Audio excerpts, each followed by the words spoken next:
bugundan boshlab shu narsani o'zimga odat qilib oldim. Agar yoqsa, siz ham o'zingizga odat qilib oling.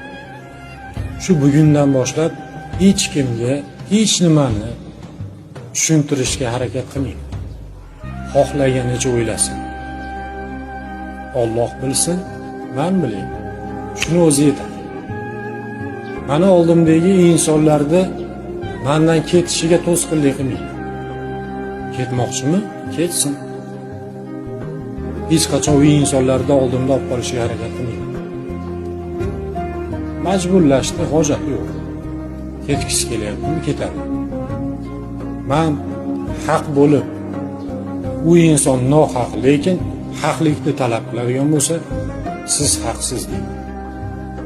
Chunki Alloh taolo ko'rib bilib turibdi. Kim haq, kim nohaq.